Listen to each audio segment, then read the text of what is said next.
एक बार अल्लाह ताला ने मलकुल मौत से पूछा, ए इज़राइल, क्या कभी किसी इंसान की रूह निकालते वक्त तुम्हें रहम भी आया? मलकुल मौत ने अर्ज किया, या अल्लाह, 2 बार मुझे रूह निकालते वक्त दिल से बहुत दुख हुआ, इतना कि अगर तेरा हुक्म न होता तो मैं हरगिज वो रूहें कब्ज न करता। मलकुल मौत ने कहा, या अल्लाह, पहली बार जब मुझे एक नवजात बच्चे की माँ की रूह निकालने का हुक्म मिला, वो बच्चा अपनी माँ के साथ एक तूफान जदा समुंदर में एक टूटी हुई लकड़ी के पटरे पर सवार था।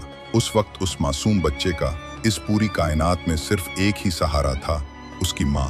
तब मुझे हुक्म मिला कि उस बच्चे की माँ की रूह कब्ज कर लूं। या रब, उस लम्हे दिल फट गया, उस मासूम पर बेपनाह रहम आया। और दूसरी दफा एक बादशाह, उसने शौक और आरजू से एक शहर बनवाया था, इतना शानदार कि पूरी दुनिया में वैसा शहर कहीं और नहीं था। जब वो बादशाह अपने उस नए शहर का दीदार करने पहुंचा और उसका पहला कदम शहर के दरवाजे में पड़ा तो मुझे हुक्म हुआ, उसकी जान निकाल लो। उस वक्त मुझे बहुत रोना आया।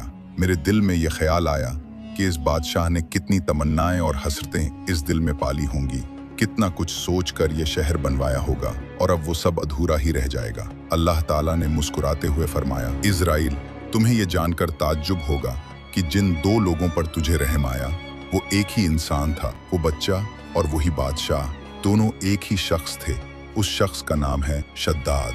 हमने उसे समुंदर के तूफानों में भी माँ के बगैर महफूज रखा, उसे जिंदा रखा, पाला पोसा, उसे दौलत और शान और शौकत की बुलंदियों तक पहुंचाया। लेकिन जब वो ताकत और दौलत के इस मुकाम पर पहुंचा तो उसने हमारी वहदानियत को चैलेंज करता है और अब मेरे ही मुकाबले में खड़ा हो गया। आखिरकार उसने अपनी सजा पाई।